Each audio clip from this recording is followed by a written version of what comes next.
Deixa eu compartilhar aqui minha tela. Bom,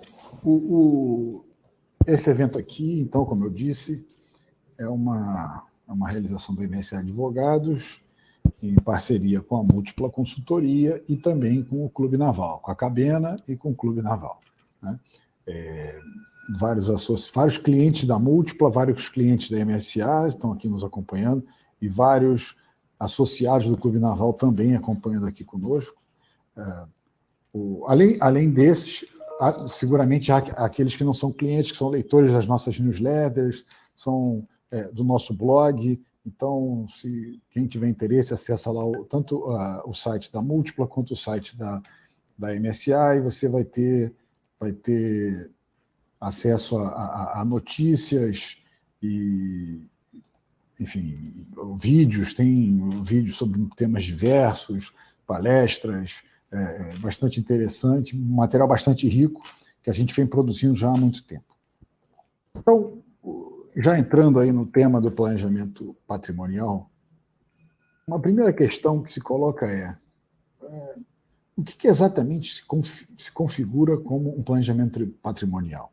Será que isso aí é uma blindagem de bens? Né? Eu sempre implico com esse termo de blindagem. Eu costumo dizer que é um termo que se usa para vender, né? É um termo que se usa para tentar conseguir um cliente a qualquer custo. E eu não gosto disso. Blindagem dá uma falsa ideia de que você vai, de alguma maneira, conseguir algo que o seu patrimônio nunca vai ser acessado, em nenhuma hipótese, está, como o nome já diz, blindado de todo e qualquer risco. Isso, meus amigos, não existe. Não existe blindagem. Não existe. Então, eu já começo aqui a apresentação do planejamento, da proteção e do planejamento patrimonial, falando para vocês que não existe blindagem de bens.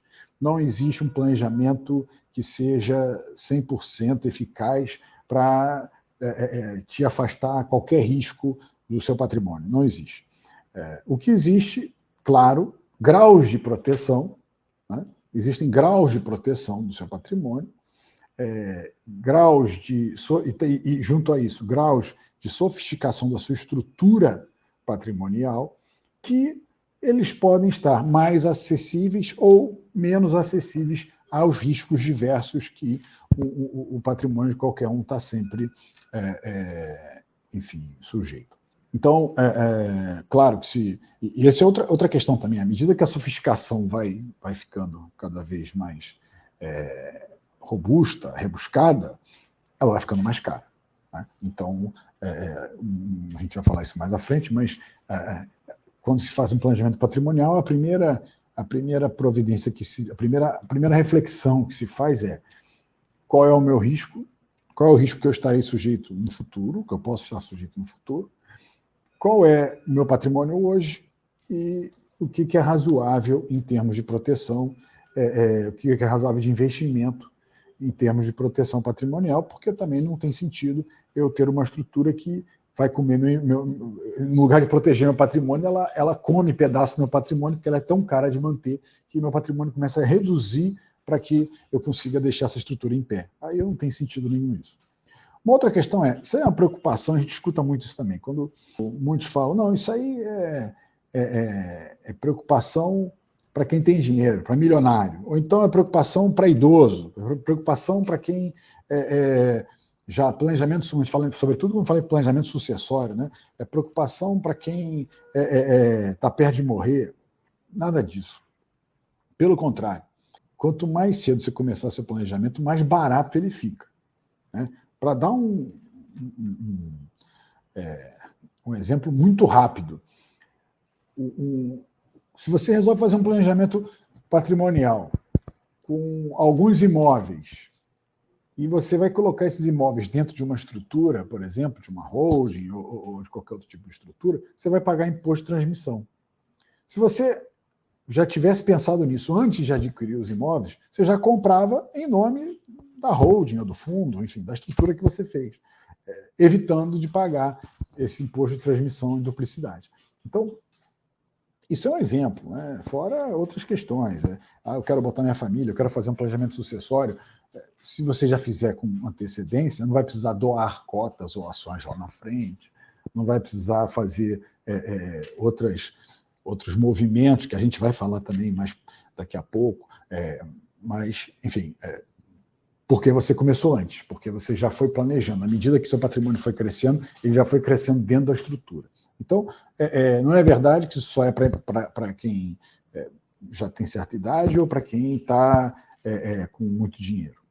Naturalmente, que se você falar em proteção patrimonial, você tem que ter algum patrimônio, né? Mas é para quem está formando seu patrimônio também.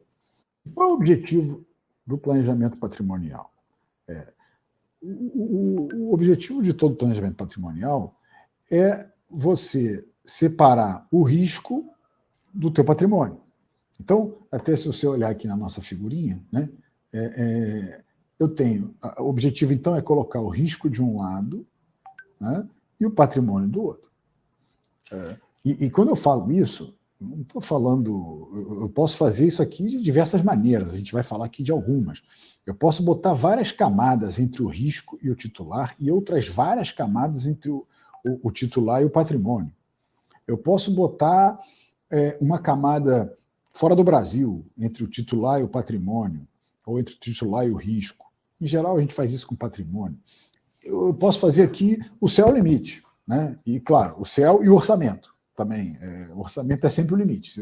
Como eu falei no início, quanto mais sofisticada é a estrutura, mais a gente vai ficar com um custo aí para criar o procedimento e depois para manter. Então, esse é o objetivo de todo o planejamento patrimonial. E, por incrível que pareça, a maioria das pessoas, das empresas, isso aqui é uma outra lenda que a gente precisa desmistificar, empresas também fazem planejamento patrimonial. Então, para a grande maioria das pessoas, das empresas, risco e patrimônio estão na mesma caixinha, né? Então, é o seu João que tem a empresa dele e tem todos os bens dele no seu próprio nome, ou pior, tem alguns bens em nome da empresa que é a empresa operacional dele, ou seja, eu tenho operação, eu tenho bens, tudo na mesma caixinha, tudo no mesmo, debaixo do mesmo guarda-chuva. Então, nada podia estar mais junto ali, né? Então, quando a gente fala risco e patrimônio separados, basicamente é isso, é eu colocar operação, né, para o empresário, sobretudo. O que é o risco para o empresário? O risco para o empresário é a operação, é o dia a dia. O Brasil é um país que não entendeu muito bem a responsabilidade limitada, né? Então, João e Maria resolvem montar uma empresa, cada um bota 100 mil reais, se der errado, eles não perdem 200 mil reais, às vezes eles perdem milhões, né? Às vezes eles perdem os bens todos, dependendo da dívida que foi amealhada ali dentro, dependendo da maneira como foi conduzida esse endividamento.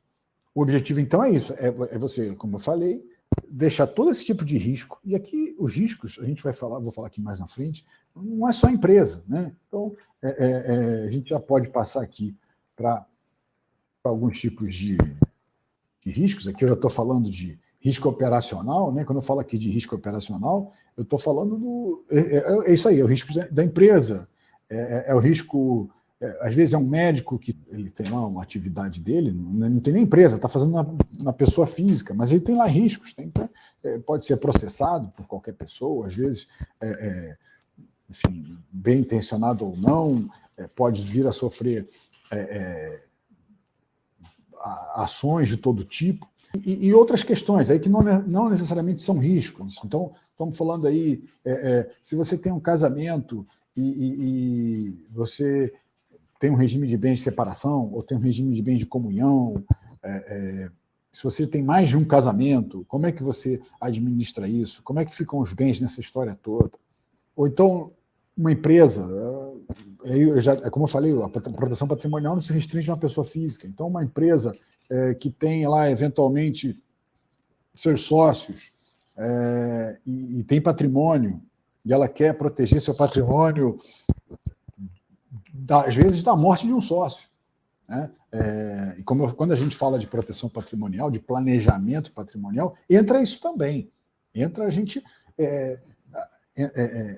analisar, pesquisar, mergulhar na governança, não só na vida daquela pessoa, mas também na governança das suas empresas.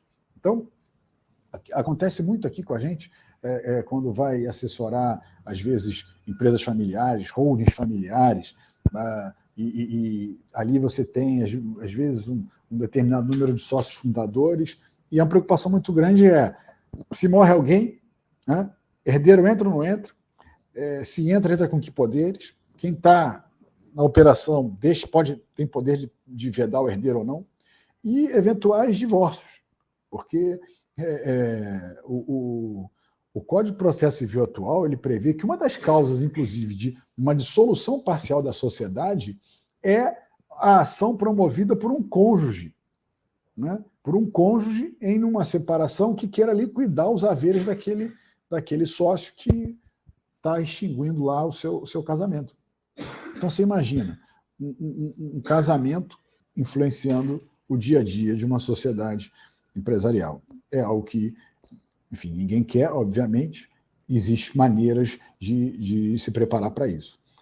Então, como eu falei aqui, sucessão e várias outras situações, né? São inúmeras situações no dia a dia que podem trazer aqui a necessidade, então, de um planejamento. Bom, aí a gente entra naquela questão que eu comecei falando aqui, né? Do custo do meu planejamento, da sofisticação do planejamento. Quanto mais sofisticado, mais caro é o meu planejamento. Então, mas será que é algo extremamente dispendioso? Será que só milionários conseguem proteger seu patrimônio? Olha, é claro que tem algum custo, qualquer se você vai sair se você comprar um imóvel, você já tem custo, né? Você já tem que pagar IPTU, já tem que pagar condomínio, se ele tiver no condomínio. Vai ter que pagar água, energia. Se você compra um veículo, você tem que pagar IPVA, tem que pagar lá taxa anual de licenciamento.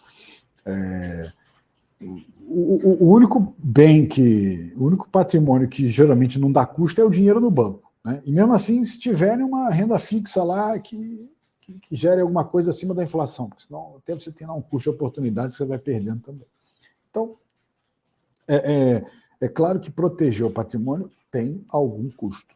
É mais caro do que estar com todos os bens da pessoa física. Alguma coisa você vai gastar.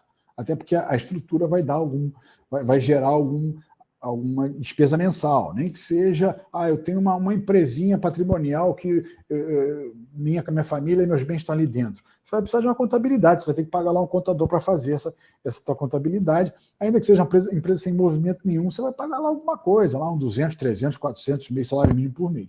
Então, alguma coisa custa. E, como eu disse, a gente tem aqui diversas maneiras de estruturar um patrimônio. E a estruturação ela vai ganhando sofisticação à medida que você, então, vai tendo necessidade disso. Seja em razão do tamanho do seu patrimônio, seja em razão da sofisticação do seu plano de sucessão, seja em razão dos riscos aos quais você está submetido. Então, quando a gente fala de, por exemplo, colocar os bens dentro de uma empresa patrimonial, a gente está falando em constituir uma holding, né? Então, muita gente acha que é holding. A gente vai ter uns slides para falar de holding, mas holding é uma empresa que tem como atividade. Na verdade, a origem de holding é a empresa que tem como atividade participar de outras empresas. Depois começaram a usar esse termo para outros segmentos, até usando, né? Holding vem de to hold, em inglês, que é segurar, né? Manter. Então, são empresas que têm patrimônio, de alguma maneira, que existem para administrar patrimônio. Então, a holding operacional, a holding pura, é aquela empresa que serve para ser dona de outras empresas, né? E o que a gente chama de holding patrimonial é aquela holding que existe para ter patrimônio, então somente ter patrimônio, né? Então, eu vou fazer uma holding, ou mais de uma, e a gente sempre... Esse é o primeiro mandamento da proteção patrimonial, que é operação, aquela figurinha que eu mostrei para vocês aqui logo no início, né? operação de um lado, patrimônio do outro. Então, eu vou fazer uma empresa que vai ser dona dos meus negócios, das minhas outras empresas e dos meus bens também. Putz, aí você não está fazendo nenhum planejamento patrimonial, você está botando tudo no mesmo liquidificador. Né? É justamente o contrário. Você tem que botar o teu patrimônio de um lado e ter a operação do outro. Então, se você vai fazer uma holding para ser a dona dos seus negócios, ela vai estar de um lado. E a sua holding para ser a dona do seu patrimônio, dos seus bens, da sua poupança, ela vai estar do outro lado.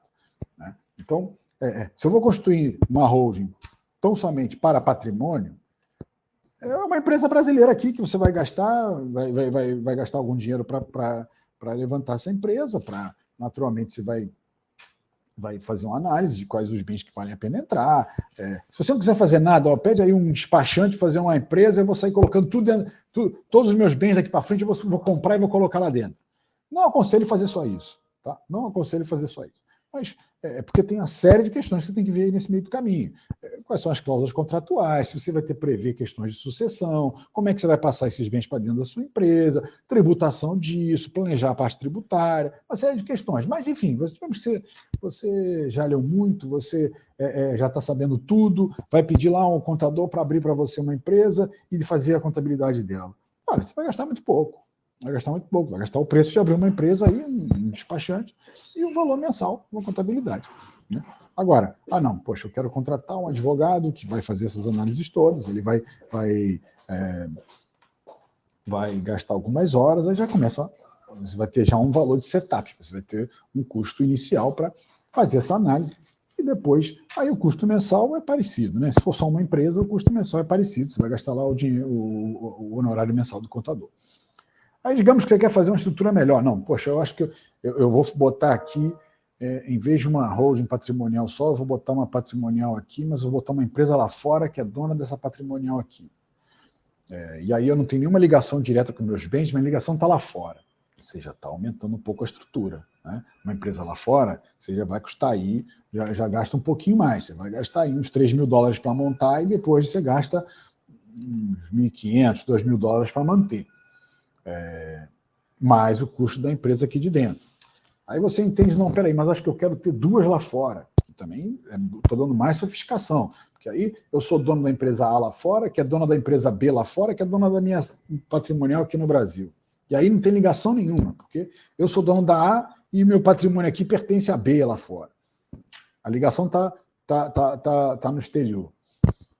Aí, bom, multiplica por 2 o custo da empresa lá de fora, mais o daqui de dentro. Né? Eu quero fazer um trust, que é um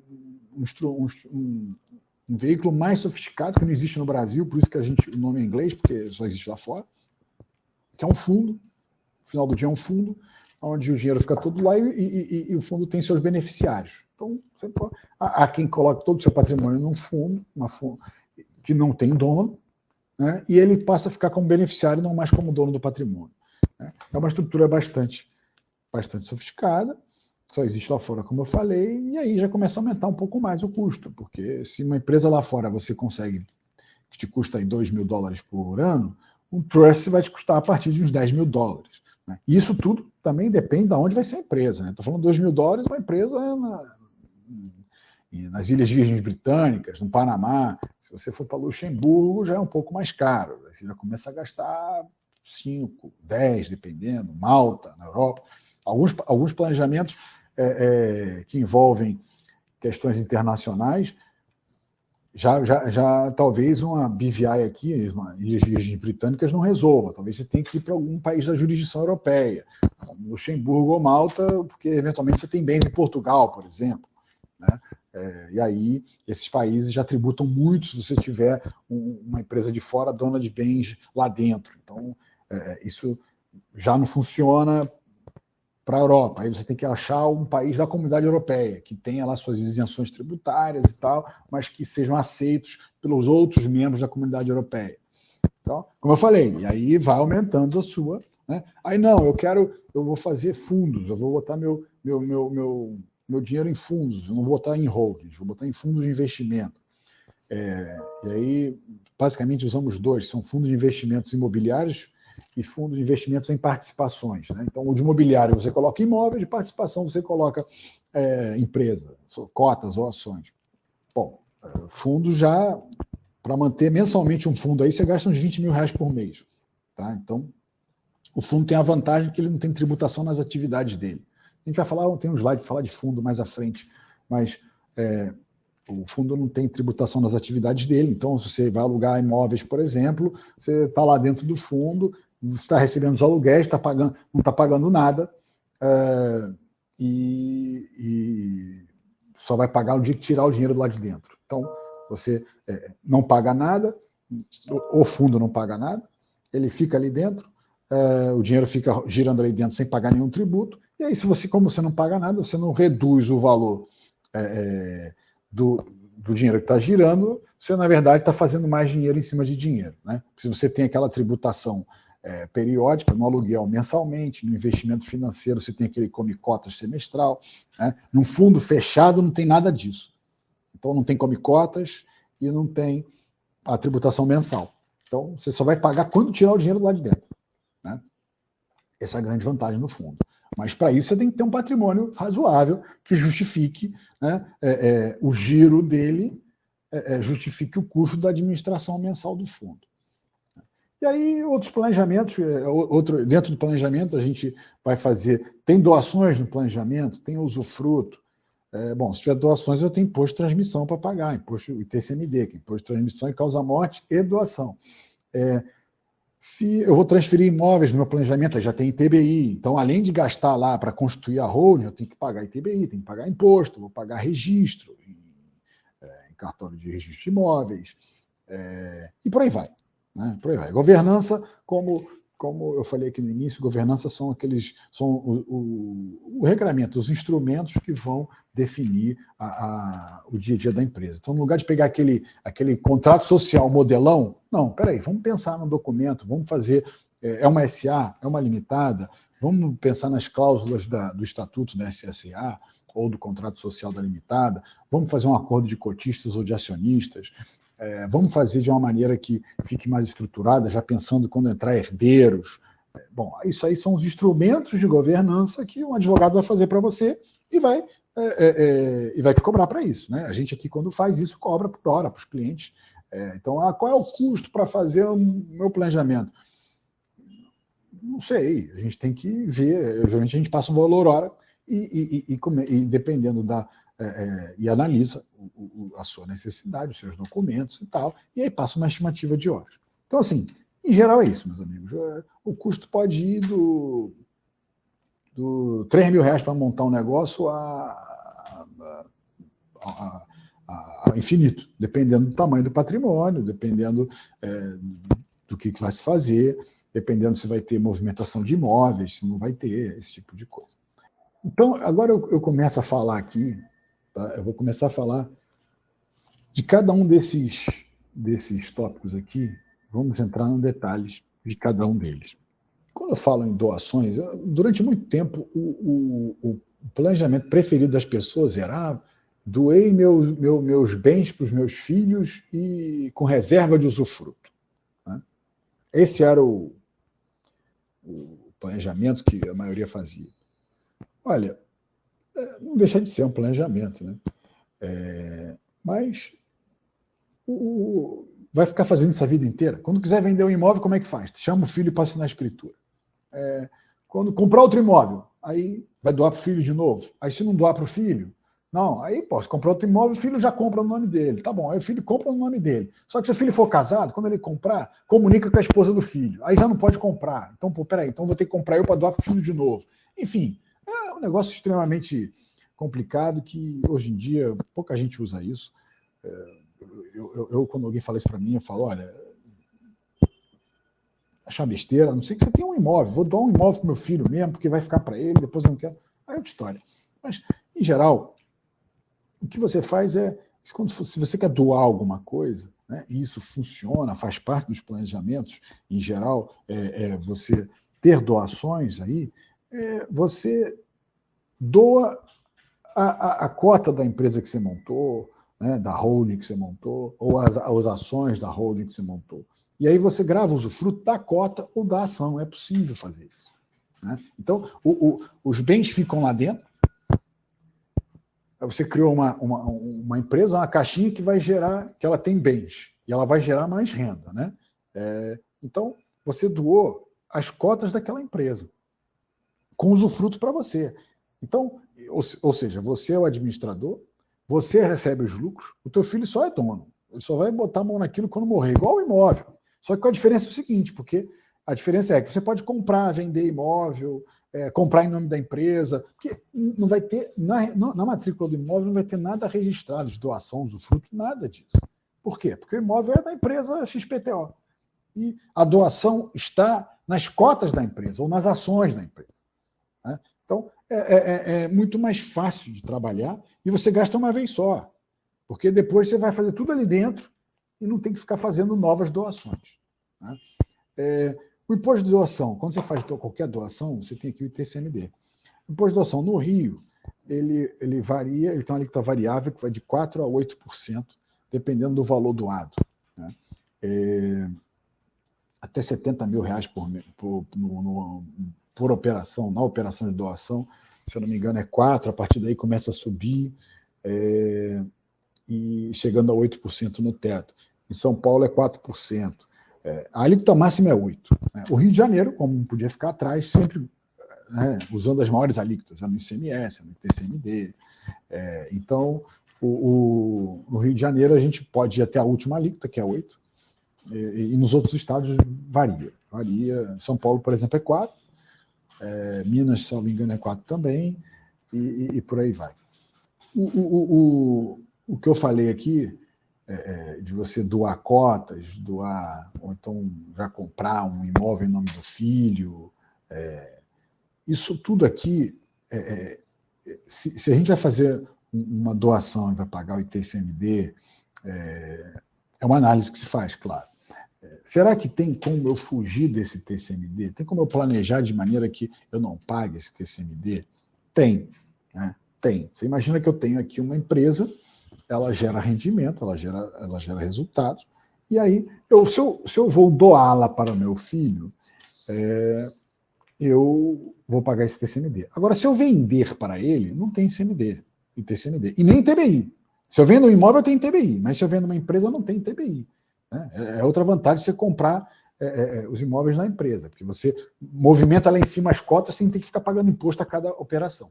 Então, se eu vender as cotas ou as ações para o meu filho, eu não tenho que pagar imposto nenhum. Agora, eu tenho um problema que ele vai ficar me devendo dinheiro, né? Que é fácil de resolver, assim, dependendo do valor, é fácil de resolver, porque você vai doar, mas você vai continuar recebendo dinheiro dali de dentro. Né? Se tem aluguéis, enfim, o que tiver, você vai continuar recebendo o resultado daquele patrimônio. Então, o seu filho, no lugar do dinheiro vir direto para você, o dinheiro pode ir para o seu filho e ele paga para você a dívida que ele está te devendo. Né? Então, o dinheiro pode ficar indo para ele até ele quitar a dívida contigo e depois você passa a receber o dinheiro. Nesse caso, não se pagou nada. Qual é a contraindicação? Né? São duas. Quando você faz uma doação, o bem doado não se comunica com o cônjuge. Né? Se naturalmente for casado aquele seu filho ou filha. Então, isso não acontece numa venda. Se você pensa em vender algo para um descendente seu, você precisa avaliar o regime de bens, se o seu descendente é casado, e qual é o regime de bens. Porque se o regime de bens for da comunhão parcial, esquece. Você só consegue fazer, só recomendo, obviamente, fazer uma venda se ele tiver uma separação de bens. Porque se ele tiver uma comunhão parcial, aquele cônjuge, como ele está adquirindo depois do casamento, aquele cônjuge vai ter direito também à tua holding. Né? E aí amanhã esse filho separa, você vai ter, imagina aí, um cônjuge de um filho vindo pleitear valores da sua holding. E uma segunda questão, falei que eram duas. A segunda questão é a possibilidade de reversão na doação. Né? É óbvio que ninguém quer sobreviver a seus descendentes, né? Mas isso pode acontecer. Então, se você doa algo para o seu filho com uma cláusula de reversão, significa dizer o seguinte: se seu filho falecer, aquele bem volta para você. Né? Numa venda isso não acontece. Então, se você vendeu para o seu filho, ele pode, na hora que você vendeu, ele era solteiro. Ele não tinha cônjuge nenhum. Só que o tempo foi passando, ele casou, ele teve filhos. Aí ele faleceu antes de você. Aconteceu a infelicidade dele falecer antes de você. Aquela empresa, a sua empresa, claro que o usufruto continua contigo, tá? Se você tem o usufruto das cotas, das ações, aquele usufruto continua com você. Mas aquela empresa vai ser partilhada para os filhos e para o cônjuge, porque cônjuge é herdeiro. Né? Cônjuge é herdeiro. Então, se o seu filho vem a falecer, aquele cônjuge dele vai ser herdeiro, vai levar um pedacinho da sua holding. Claro que vai me levar quando você morrer, né? Mas vai levar, um dia vai levar. Ou seja, uma pessoa que depois de anos, talvez até já sem contato nenhum com você, vai levar um pedaço da sua holding. Então, esses dois pontos precisam ser avaliados no momento de fazer uma transferência de ações ou cotas ou qualquer outro tipo de bem entre gerações. Eu posso fazer via venda? Posso. Em alguns casos eu posso. Qual é a vantagem? Eu evito de pagar imposto de transmissão. Qual é a desvantagem? Eu não posso fazer cláusula de reversão e eu tenho que olhar o regime de bens do filho. E, por fim, aqui, para falar de doação, quando se faz doação para descendente, é preciso também analisar um instituto jurídico que se chama de colação. Né? A colação está prevista lá no artigo 2002 do Código Civil, e ela determina o seguinte: se você doa alguma coisa para um descendente, quando for o momento de fazer a sua herança, aquela doação vai vir para a conta. Ou seja, vai se considerar ali que aquela doação, na verdade, foi uma espécie de adiantamento da herança. Então, vai se refazer a conta, a divisão da herança no momento do inventário. Daí que, para não ter problemas com isso, é importante, quando você for fazer doação para descendente, você ou já dividir direitinho entre eles, ou então pegar a assinatura dos demais. Às vezes acontece, eu tenho aqui um bem, que esse aqui, na verdade, está no meu nome, mas é do meu filho, foi tudo combinado que é do meu filho, vou doar para ele. A maioria das pessoas nem sabe que existe isso, né? Aí doa para ele. Se doar sem os outros assinarem concordando, quando for o inventário daquele doador, se os demais herdeiros quiserem, vão descontar aquela doação que foi feita lá atrás, no monte, na parte do monte que corresponder àquele herdeiro que foi o donatário no passado. Tá? Seguindo aí, para a gente conseguir falar tudo a tempo, vamos falar agora um pouco de holding. Eu já expliquei aqui o que é a holding operacional e patrimonial. Então, operacional é aquela que tem o que você vai tratar os teus negócios, né, o teu patrimônio, mas o teu patrimônio operacional, aquele patrimônio que está no risco, que está no dia a dia. Né, e a holding patrimonial é onde vai estar o teu patrimônio que não é para entrar no risco. Né, a tua poupança é o dinheiro que você já ganhou, são os bens que você já adquiriu ao longo do tempo. Como eu já também antecipei aqui, você pode fazer essa empresa no Brasil, você pode fazer essa empresa lá fora. Dificilmente alguém tem uma empresa lá fora que é dona diretamente de bens aqui dentro, tá? Que é muito ruim, muito complicado, muita burocracia você ter bens em nome de uma pessoa jurídica residente no exterior, estabelecida no exterior. Para abrir uma conta em banco vai demorar uma eternidade, vai custar caro, porque os bancos fazem um compliance muito mais rigoroso quando o residente é no exterior. Né? Uma conta de não residente ela é cara para se manter. Então, o que se faz geralmente? Se faz uma empresa no Brasil, cuja controladora é uma empresa lá fora. Então, essa empresa lá de fora, ela tem um único bem aqui dentro, que é a empresa brasileira. Né? E tudo está em nome da empresa brasileira. Contas bancárias, bens móveis, imóveis, dívidas, enfim, tudo em nome da empresa brasileira. E a empresa lá de fora nem conta bancária tem nada, só tem as cotas ou ações da empresa aqui de dentro. Mas isso, claro, se você tiver uma estrutura com uma holding lá fora. Você pode ter uma estrutura só aqui dentro. Acho que não tenho risco suficiente ou não tenho patrimônio suficiente para ter uma estrutura com holding no Brasil, holding no exterior e por aí fora. Tudo bem. Essas minhas holdings, tanto a operacional quanto a patrimonial, elas podem ser limitadas ou SA. Né? Qual a vantagem de uma e qual a vantagem da outra? Eu costumo dizer que a SA é melhor em tudo. Melhor em tudo. Muito mais fácil de se trabalhar, muito mais fácil de se planejar. Ela só tem um inconveniente. Antigamente eram dois, agora só tem um. Antigamente, o inconveniente que existia, que não tem mais, era a obrigação, se tivesse um patrimônio líquido acima de R$1 milhão, depois esse limite subiu para 10 milhões, e agora não tem mais sentido, não tem mais esse limite. Se ela tivesse um patrimônio líquido acima de determinado valor, ela tinha uma obrigação de fazer uma publicação anual do seu balanço na imprensa oficial. Né? Isso aí custa um dinheiro. Né? O Diário Oficial é caro, publica lá. Hoje você deve gastar aí uns 7, 8 mil reais para publicar um balanço no Diário Oficial. Então, esse era uma parte ruim da SA, que hoje não existe mais. A lei alterou, né, desde o ano passado, desde 2021, e você pode fazer essa publicação no site da sua empresa. Então, você compra lá um domíniozinho que custa R$50 por ano, bota só a logo na frente e em algum lugar lá, bem enterrado, se você quiser, você bota lá o balanço da sua empresa no site. Pronto. Não tem mais nenhuma outra obrigação, além dessa, no que se refere a demonstrações financeiras. E a outra questão, que eu acho que é também um pouco inconveniente, é o seguinte: uma SA não consegue distribuir lucro de forma desproporcional ao capital. Uma limitada pode distribuir. Você pode ter a limitada com 99% do João e 1% da Maria, e a Maria receber 70% dos lucros e o João 30%. Nenhum problema. Numa SA, isso não pode acontecer. Numa SA, o lucro tem que ser distribuído de maneira proporcional ao capital. Então, assim, essa é a única inconveniência da SA, que é preciso analisar se vai ser um problema ou não no seu planejamento.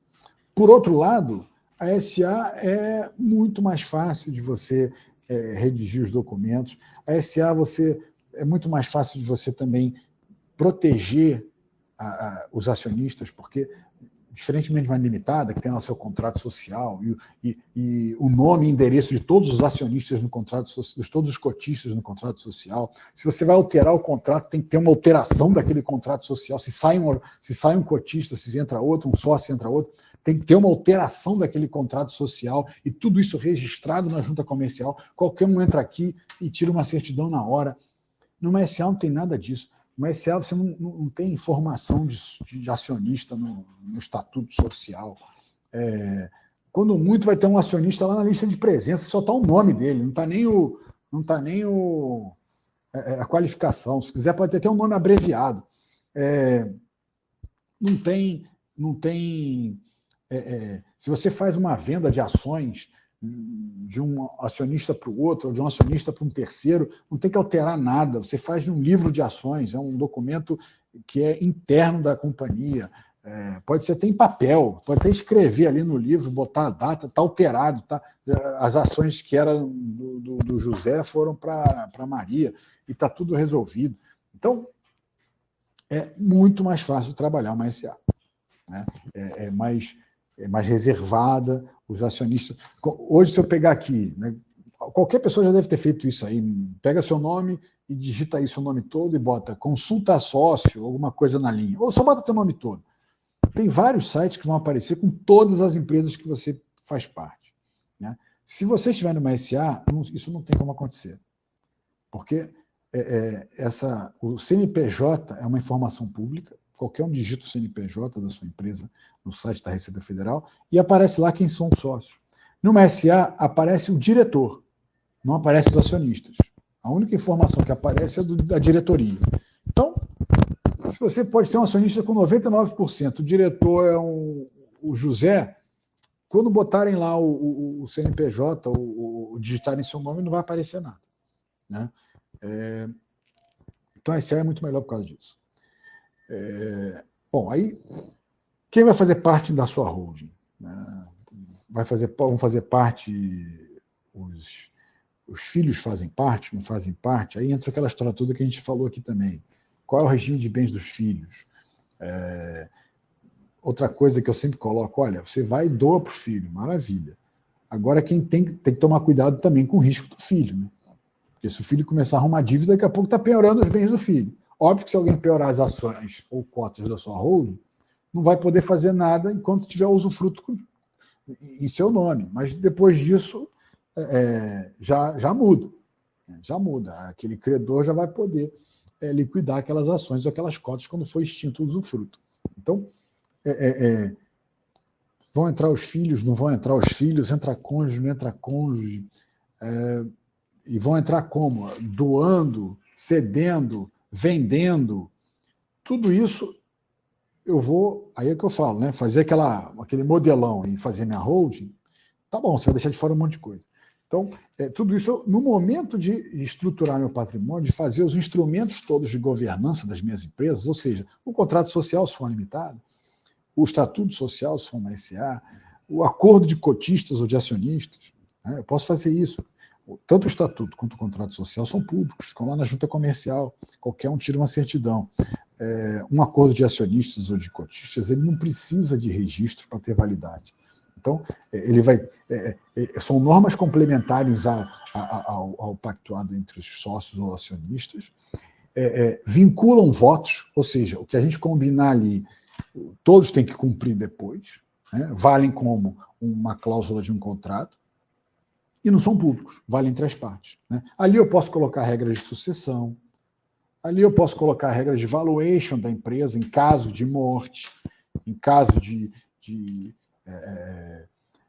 constrição, penhora de cotas, em caso de cônjuges que venham querer dissolver a sociedade porque um dos sócios é casado e adquiriu as cotas depois do casamento. Então, tudo isso eu vou, no momento de constituir a minha holding, eu vou parar para pensar. Se eu vou fazer uma, se eu vou fazer duas, se eu vou fazer 4, se eu vou fazer 5, se eu vou botar 2 lá fora e uma aqui dentro. Quais são as regras de sucessão, quem é que são os acionistas, quais os bens que eu coloco lá dentro. A gente vai falar mais na frente sobre os bens. E tudo isso analisando a questão sucessória, patrimonial e tributária. Né? Por isso que eu coloco lá sempre aquele último tópico da tributação, porque também é uma questão importante, a tributação. E quando eu falo em tributação, não é só tributação para colocar os bens lá dentro. Não é só tributação para evitar ou diminuir o imposto de transmissão quando morrer um dos sócios, mas também tributação dos teus bens, né? Do dia a dia dos bens. Vão tributar aluguéis, é mais barato tributar dentro da holding do que na física, já digo que em geral se o meu bem não é imóvel, meu bem, por exemplo, é dinheiro, aí já é mais caro tributar, o dinheiro é mais caro na jurídica que na física, você vai pagar aí a contribuição social, que é o que na física você não paga, na jurídica paga, o imposto de renda você paga nas duas, mas a contribuição social, ou seja, 9%, você vai pagar na jurídica, na física você não paga. Então eu vou ter uma tributação a mais das minhas aplicações financeiras em 9%. Então vale a pena botar aplicação financeira? Não sei, depende do seu risco. 9% em cima do seu rendimento pode ser nada, dependendo da sua proteção. Né? E por aí vai. Como eu falei, assim como a sofisticação também tem o céu e o orçamento por limite, aqui é disso que a gente está falando. O cuidado que você vai ter na hora de constituir o teu negócio, né? O planejamento que é necessário para você constituir o teu negócio.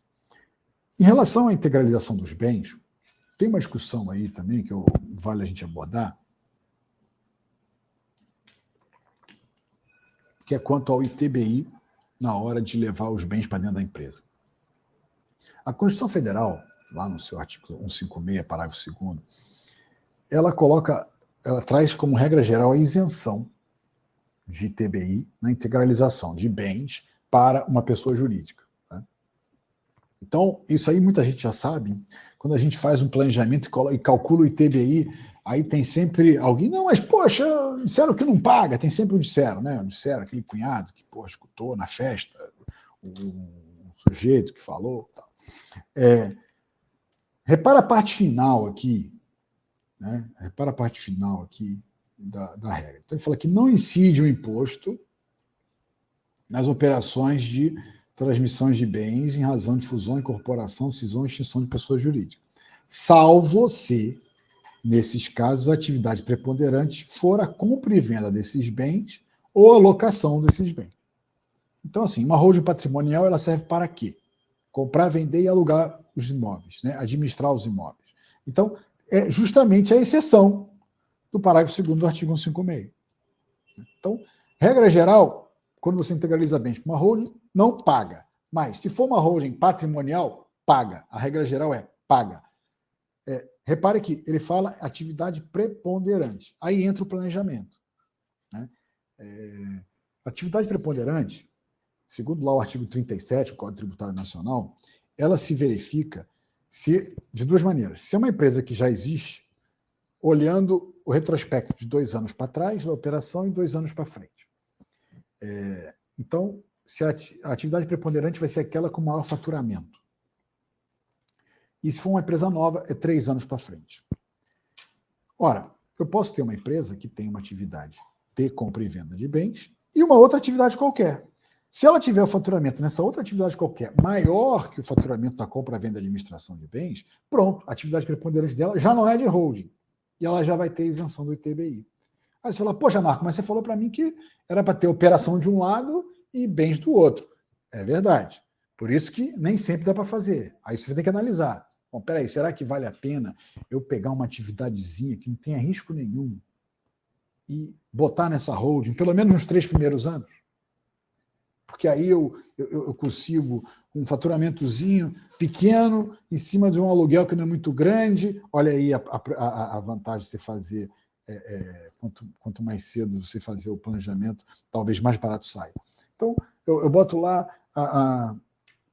um valorzinho pequeno, de uma outra atividade qualquer que não dá risco, só durante 3 anos, porque aí eu vou conseguir a isenção e depois eu faço uma alteração contratual e tiro essa atividade. É possível? É possível. É possível. Claro que você vai estar trazendo algum risco para dentro do teu patrimônio, você está botando ali uma atividade operacional. Mas se for bem medido, se for bem dimensionado, pode ser um risco besta, que não vai ser uma grande questão e pode dar uma economia. Tá? Bom, aí já entrando nas questões, eu já falei aqui, né, das estruturas no exterior, essa operação aqui de holding e tal, pedaço dela pode estar, então, no exterior. Qual é a questão aqui? É o custo de manutenção, como eu falei, uma empresa no exterior custa aí $2, $3 mil por ano, um trust a partir de $10 mil. Óbvio que você vai colocar isso, você vai ter que buscar um país com tributação favorecida, né? Os famosos paraísos fiscais. Por quê? Porque essa empresa aqui ela vai ter patrimônio, eventualmente pode gerar renda, e a empresa lá de fora você não quer que ela tenha, você não quer que ela tribute lá na jurisdição dela o rendimento que você está tendo aqui no Brasil. Né? Então, você vai procurar um país que, naturalmente, não dê isenção para tributação de atividades fora da sua residência. Então, esses que eu falei aqui, Uruguai, Panamá, Ilhas Virgens Britânicas, Holanda, até o próprio Estados Unidos, lá, as LLCs, né, também não tributam rendimentos auferidos fora da jurisdição. Agora, uma questão importante. Você não pode mandar dinheiro lá para fora e depois lá de fora para você, né, para a pessoa física. Por quê? Aí fica caro. Porque, por enquanto, ainda existe aqui no Brasil uma isenção na distribuição de lucros e dividendos. Né? Agora, essa isenção, ela existe, ela se aplica para empresas brasileiras. Se você tiver um rendimento exterior, uma distribuição de lucro de uma empresa do exterior, aí você vai pagar imposto de renda na tabela progressiva, pode ser até 27,5% do valor. Então, mandar dinheiro lá para fora, para lá de fora voltar para a pessoa física, não é legal. Aí é mais fácil fazer uma estrutura dentro do Brasil para você receber isso via dividendos no Brasil. E aí coloca lá uma SA, coloca uma limitada com uma SA em cima, 2 SAs, sei lá. Aí a gente tem que pensar de acordo com a necessidade para substituir essa estrutura lá fora.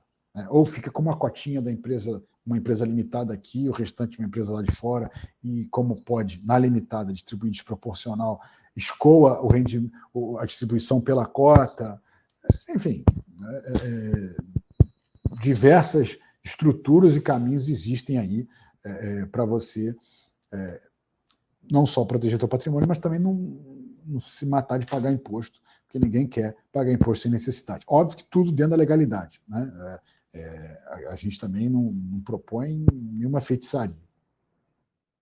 Bom, os fundos, como eu disse, também já falei um pouco sobre eles, a grande vantagem dos fundos é não ter tributação na sua operação normal, né? Então, um fundo de participações que vende e compra empresas, vende e compra ações, se você for lá na Bolsa comprar ações de uma companhia aberta qualquer e vender depois com um resultado positivo, vai pagar imposto.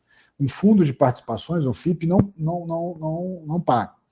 Né? Um fundo imobiliário, quando aluga imóveis ou quando compra e vende imóveis, não paga imposto de renda sobre ganho de capital e nem paga imposto de renda sobre o valor dos aluguéis. Então, isso é ótimo, porque os fundos, na verdade, não são empresas. Eles têm uma natureza jurídica de condomínio e, por isso, não tem tributação. A tributação é só quando você tira o dinheiro do fundo. Aí, quando você tira o dinheiro do fundo, a tributação é igual à tributação aí da renda fixa. Começa em 22% e vai até 15%. Né? Ela começa de acordo com o prazo em que você tem o valor investido. Poxa, será que é mais barato pagar na pessoa jurídica e depois distribuir o dividendo sem imposto? Ou é mais barato rodar no fundo e depois pagar para a pessoa física na hora que sacar? Depende qual é a periodicidade do saque. Né? Depende qual é o valor que a gente está falando. Dependendo do valor, pode ser que o fundo nem vale a pena. Eu sempre falo aqui, fundo imobiliário, se não tiver aí uns 15, 20 milhões de imóveis, esquece. Que justifique, esquece, porque você vai pagar uns 20 mil por mês só para administrar. Então não vai ter isenção de imposto que pague isso, até esse patamar de valores.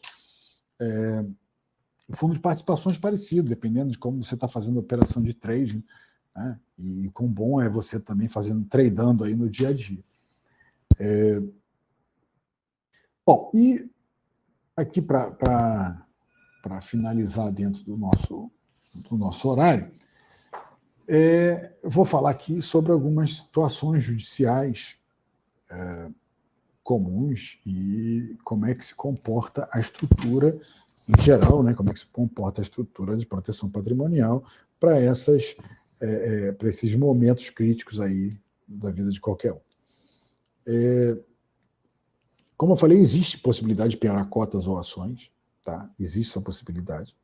Em geral, os credores não gostam de penhorar cotas ou ações, preferem penhorar bens líquidos, como carros, imóveis, dinheiro na conta, que é sempre a primeira tentativa, né? A penhora online de dinheiro. Em geral, cotas ou ações não são a primeira opção. E, se ocorrer, existem outros mecanismos. O próprio código prevê que outro sócio pode suprir aquele valor de acordo com o valuation da cota que está sendo penhorada. Então, enfim, o valor da empresa, né, a valorização da empresa. E aí, eu tenho lá, eventualmente, bens que estão defasados, valorizados, defasados. De repente, a empresa tem um valor de balanço mais baixo. E aí, na hora de avaliar as cotas, eu tenho um valor mais baixo que se fosse avaliar um imóvel. Né? Então, até nisso é melhor. Olha, poxa, não teve jeito, penhoraram minhas cotas, que é algo difícil de acontecer, mas pode acontecer. Penhorou minhas cotas. Até nessa hora vai ser melhor do que se penhorasse um imóvel. Porque, primeiro, que vai ter menos gente interessada em comprar, o procedimento do código, né, é a liquidação da cota, tem a previsão de um outro sócio cobrir esse valor, ou a própria sociedade, e o valor que vai ser avaliado dificilmente vai ter o mesmo rigor do que a avaliação de um imóvel, por exemplo. Tá? Então, tem essa vantagem. Questões que são críticas importantes e tem a ver com o momento que você faz o teu planejamento, que é a fraude a credores e a fraude à execução. Tá? Se você vende bens tendo dívidas, se você transfere seus bens para uma holding, se você doa para os seus filhos ou para quem que você queira, bota na empresa lá fora, faz essa movimentação patrimonial tendo dívidas ou execuções em andamento, isso pode caracterizar uma fraude a credores, no caso de só ter a dívida sem a execução judicial, ou a fraude à execução, se essa dívida já tiver virado uma execução. Então, quando você faz isso, existe a possibilidade desse negócio ser anulado. Né? O prazo para isso é de 4 anos, está lá no artigo 178 do Código Civil. O credor pode, em até 4 anos, pedir anulação desse negócio. Então, por isso que o interessante é você fazer o seu planejamento antes de ter dívidas e antes de ter execuções, etc. Né? Vou fazer meu planejamento quando eu estou todo endividado, agora que eu vou fazer.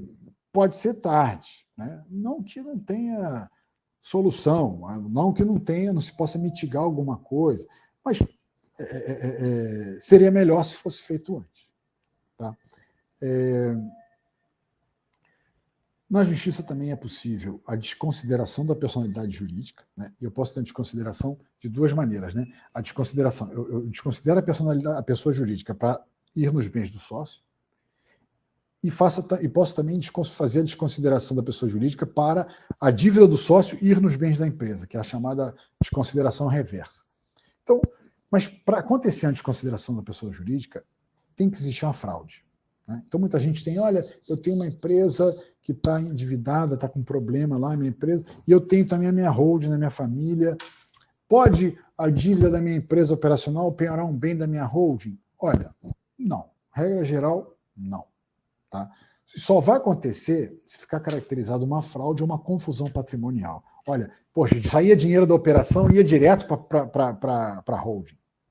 A operação estava já endividada, devendo dinheiro e saindo dinheiro de lá e TEDs direto para a minha holding patrimonial. Aí, meu amigo, pode caracterizar uma confusão patrimonial e aí sim ter uma desconsideração reversa, ter um grupo econômico.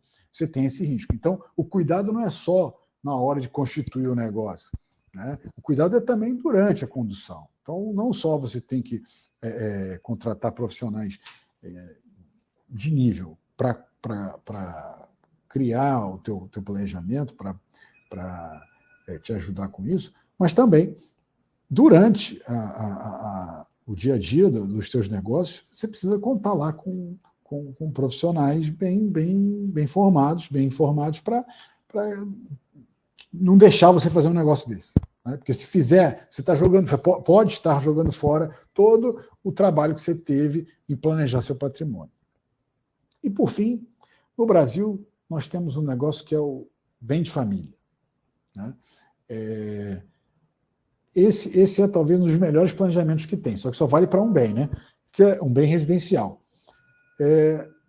Que é a impenhorabilidade do bem de família. Então, eu até costumo falar para alguns clientes, olha, de repente você tem aí vários imóveis e tal, bota numa holding, mas ter um imóvel residencial no teu nome, no qual você possa morar se tudo der errado, não é ruim, porque aquele lá vai ser impenhorável, aquele lá ninguém tira. Aquele lá não tem juiz criminal, ninguém vai tirar de você, muito difícil. Só vai tirar, naturalmente, se for uma dívida do próprio imóvel, se estiver nas exceções lá da Lei 8.009, que foi a lei que instituiu, então, o bem de família. Bom, meus amigos, o objetivo, como eu falei, foi dar um overview aqui sobre o planejamento. Vocês viram aí, se a gente for desdobrar em cada assunto desse, dá para falar horas sobre cada tópico. Então, claro que um assunto que dá para falar, dá para ser objeto de uma pós-graduação, a gente não vai conseguir esgotar em 1 hora, o objetivo nem era esse, era só dar esse panorama. Então, como eu já disse, a gente vai enviar depois essa gravação aqui para todos os inscritos, que vão receber em primeira mão. Depois essa gravação também vai ser disponibilizada no nosso site, nos nossos redes sociais e canais em geral. E eu coloquei ali nossos contatos. Quem tiver qualquer dúvida, qualquer interesse, fique à vontade para nos telefonar, para nos mandar e-mail, para nos mandar mensagem, um WhatsApp, enfim, basta entrar no nosso site, basta entrar numa série em qualquer canal nosso aí que você vai conseguir falar conosco. Bom, meus amigos, desejo então uma boa noite a todos. Obrigado aí a presença e um grande abraço.